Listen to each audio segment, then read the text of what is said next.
injouable, intraitable, absolument invincible, Wang Chuqin fait le triplé au China Smash en remportant le simple messieurs, le double mixte et le double masculin. On en parle tout de suite.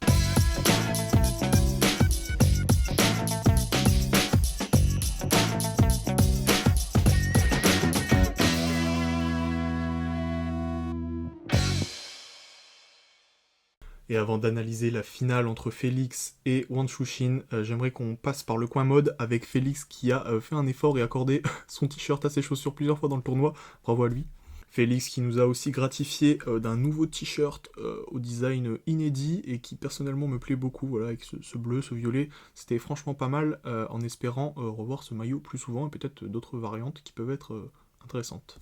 On va clôturer ce point mode avec les filles qui ont fait l'effort en finale de chacune mettre un maillot de couleurs différentes. Ici le rouge pour Chacha et ici le noir pardon, pour Wang Manyu.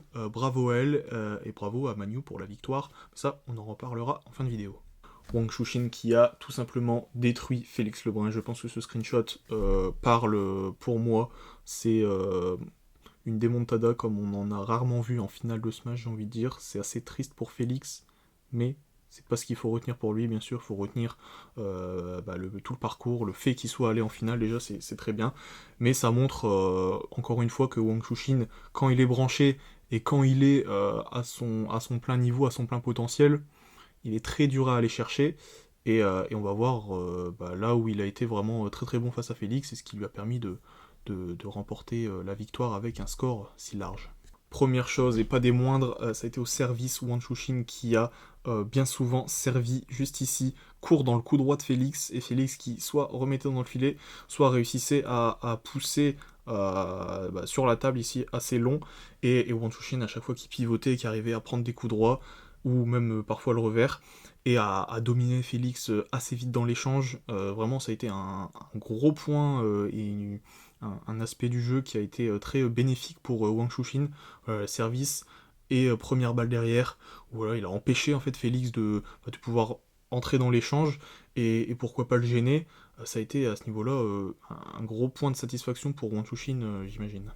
On reste au service, Wang Chuqin qui a beaucoup alterné entre eux, comme je viens de le dire, le court coup droit et aussi le long revers. Voilà, ici par exemple la balle qui rebondit juste avant la ligne, et Félix qui est totalement surpris.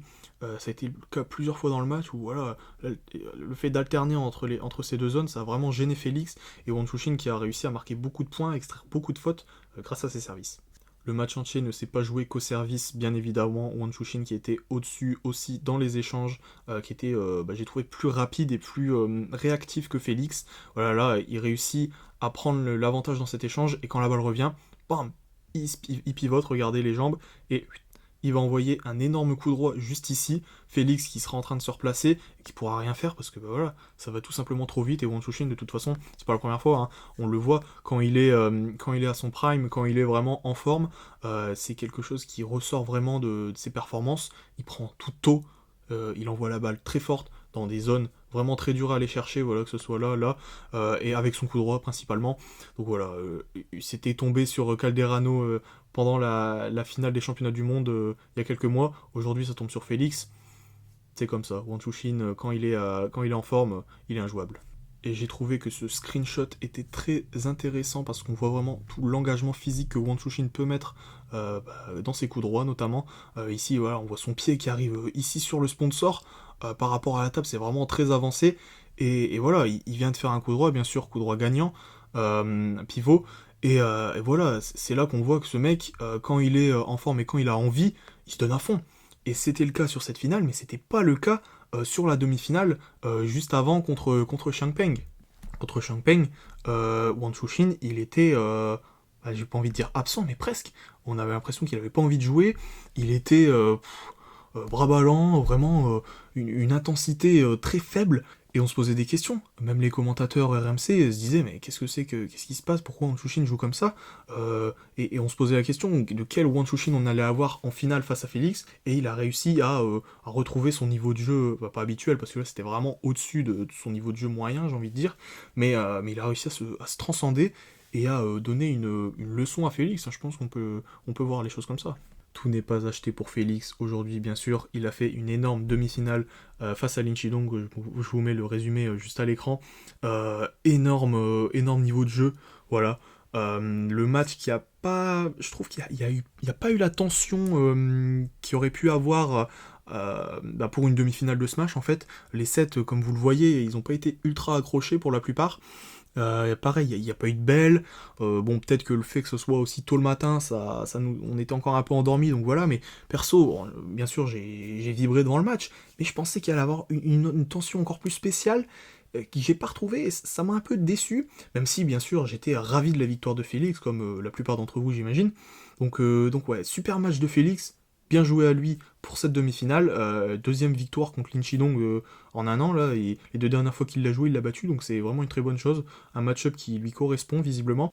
Si on fait un point niveau classement, cette finale qui va grandement arranger Félix, qui va prendre donc ici, avec les 1400 points, ça fait plus 1225. Voilà, bon, je vous épargne tous les calculs précis, parce que mon regard perd un peu de points aussi. Donc Félix qui va passer 5ème mondial, retrouver une place de top 5, qui est méritée, hein, franchement, en faisant finale dans le Smash le plus prestigieux de l'année, c'est quand même pas mal.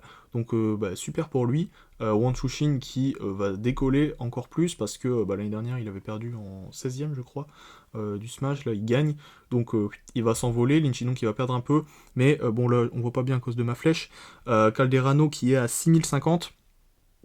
Donc voilà, Lin Chidong il a encore une marge, le top 2 est pas prêt de bouger.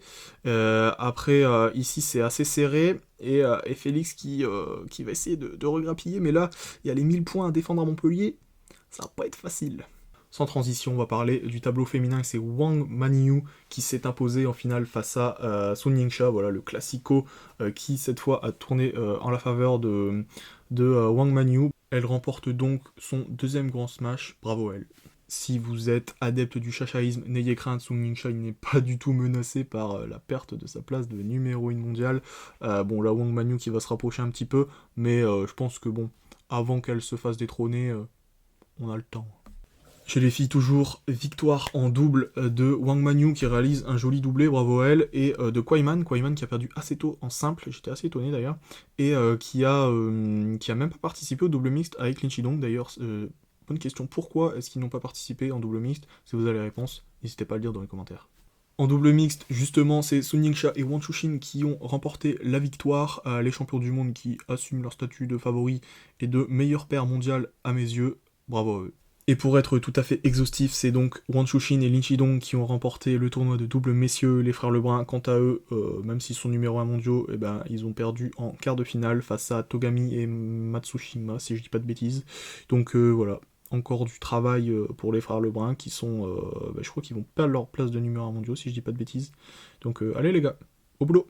Merci à toutes et à tous d'avoir suivi cette vidéo. N'hésitez pas à vous abonner, à commenter, à me suivre sur X, sur TikTok et Instagram. Tous les liens sont en description. Voilà, je vous souhaite un agréable dimanche et je vous dis à très bientôt sur Pivot du Revers.